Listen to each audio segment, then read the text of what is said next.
Hello, and thanks for stopping by. London Waterloo is Britain's largest railway station. It's the busiest too. Between 2018 and 2019, for example, it was recorded that 94 million people passed through the terminal.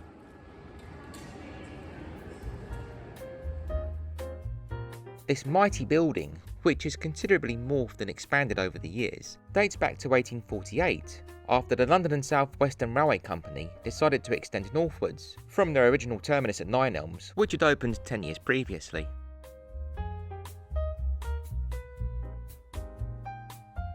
The extension carrying the London and South Western's line between Nine Elms and Waterloo was built on a viaduct, which is approximately 1.4 miles long and still in heavy use today. Having been around for well over 170 years, some of the arches along the structure have their own tales to tell. The skew arch on Miles Street Southwest 8, for example, is said to have taken just 45 hours to construct. This despite it being at a tricky angle and requiring some 90,000 bricks. As the London Illustrated News said at the time, what would the builders in Sir Christopher Wren's day have said had such a feat been required of them?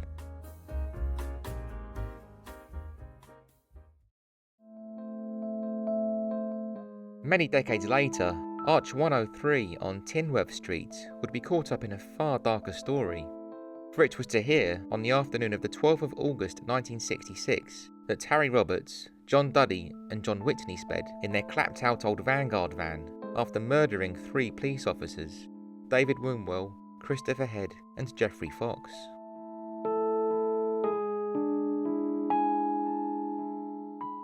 The triple killing had occurred on Braybrook Street in East Acton, and, following that appalling crime, the gang quickly took the decision to hide their van in a garage housed within the Tinworth Street arch. In his haste, John Whitney, who was driving the vehicle, crashed into the garage wall. The scraping noise this created attracted the attention of a witness, who was able to alert police, thus securing vital clues and evidence pertaining to the massacre.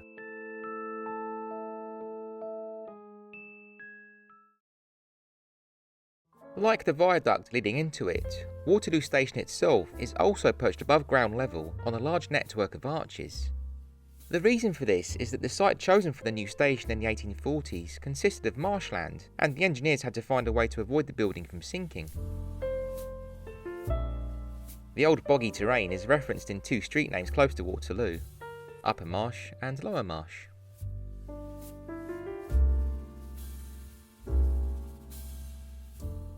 As the station's grown over the years, these arches have been added to, and they now form a vast labyrinth which is completely sealed off to the public. Indeed, the majority of the millions of passengers who pass through Waterloo have no idea of this secretive world that lurks just beneath their hurrying feet. For many years, this cavernous maze was a hive of activity used to facilitate the smooth running of the station, with offices, service corridors, luggage facilities and a lot more all ticking along down there. You can see a brief glimpse of these operations in the 1944 documentary London Terminus. Despite its potential, this huge space is now largely abandoned. In the autumn of 2019, I was lucky enough to be granted access to this mysterious area beneath Waterloo which the public never get to see. Here are some of the things I spotted down in that dark, dusty and slightly creepy place.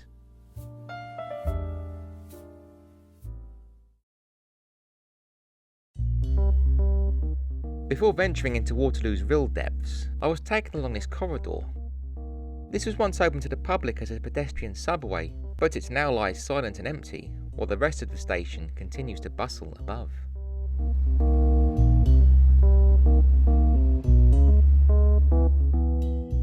Many of the antique doors in the arches beneath Waterloo are painted in this green hue, which appears to be a shade similar to that used on the branding of the Southern Railway Company, who were in charge of Waterloo between 1923 and 1948.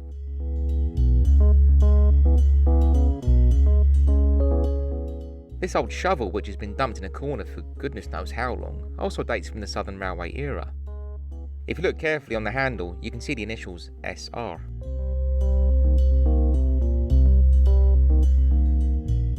These images provide a good idea as to how the broad honeycomb of archways propping up Waterloo appear. As you can see, they form some pretty spacious chambers.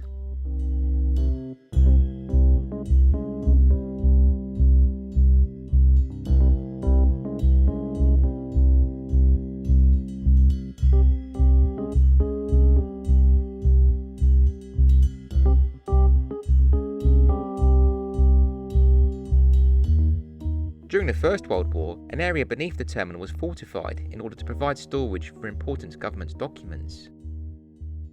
This made sense considering Whitehall and the Houses of Parliament are located a short distance away, just across from the station on the opposite side of the River Thames. During the latter part of the First World War, bombs did indeed rain down close to Waterloo during raids carried out by German Gotha bombers. The closed-off space, which you can see on the right of this picture, is a former World War II air raid shelter. It was built for staff to retreat to whenever the sirens began wailing.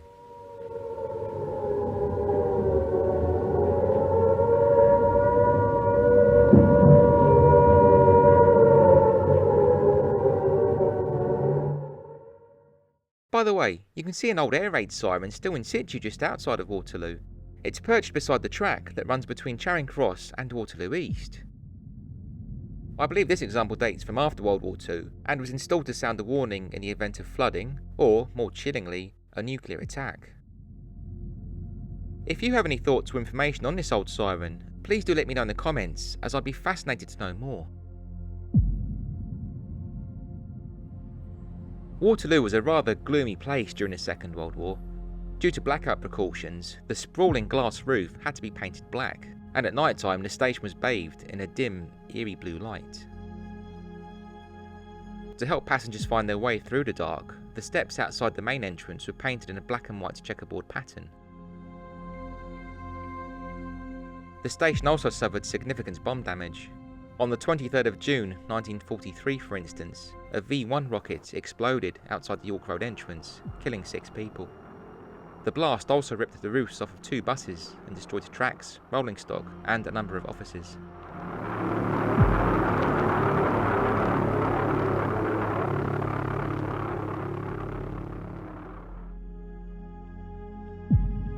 A number of rather stern signs, which also appear to date from around the time of the Second World War, can be glimpsed in the depths of Waterloo.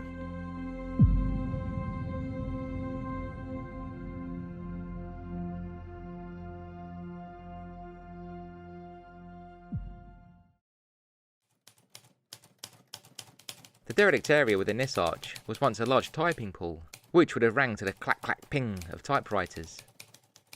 The windows on the upper level look out from what would have been the supervisor's office.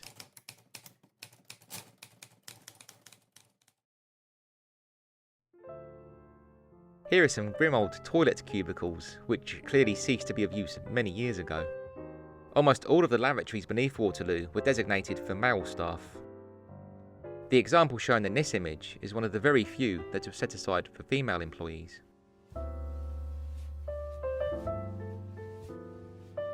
Now here's something I wasn't expecting. The area beneath Waterloo is home to several bathtubs. I saw 2 when I was down there. Back in the old days, these could be booked by staff who are in need of a good soak. Steam locomotives operated from Waterloo until 1967, so it's fair to assume that workers covered in grease and soot would have been very grateful for these tubs.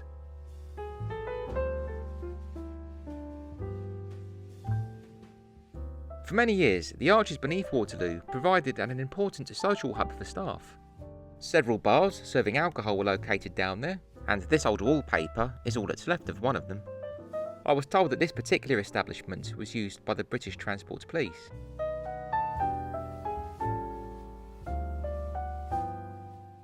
And here, deep beneath Waterloo, we have a full-sized snooker table. I caught a glimpse of an old boxing ring beneath the station too, although sadly it was tucked away in a hazardous area which was too tricky to photograph, but it's down there, believe me. If you look behind the snooker table, you'll spot an old sign attached to a locker which warns that ear protection must be worn. This is because there used to be a firing range located in this area. It sounds implausible today, doesn't it, that such a facility would be allowed within the confines of a major railway terminal. But the range was set up for railway staff who belonged to a rifle club, and it's remained in use until at least the 1980s. I even managed to obtain this empty casing as a little souvenir. If you're keen to get a flavour for the secretive world that lurks beneath Waterloo, the best place to head are the Leek Street Arches. This warren of tunnels is open to the public and features an ever-changing graffiti gallery along with a number of restaurants.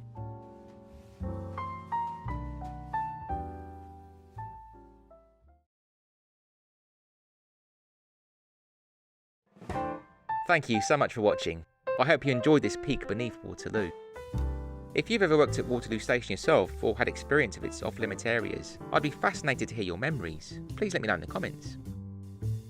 The images seen in this video were taken as research from my book, Waterloo Station, A History of London's Busiest Terminus, which is published by the Crowood Press. The book takes an in-depth look at Waterloo's long history, including chapters on its origins at Nine Elms, the Necropolis funeral service, Waterloo East Station, the Waterloo and City line, and so on. If you're interested to find out more, I'll leave a link in the description. As always, thank you so much to all of you who support this channel. If you haven't yet subscribed to Rob's London, I'd be most grateful if you could please consider clicking the button to do so. This will ensure you don't miss out on any future content, as well as helping the channel to grow. Likes and shares are also very appreciated.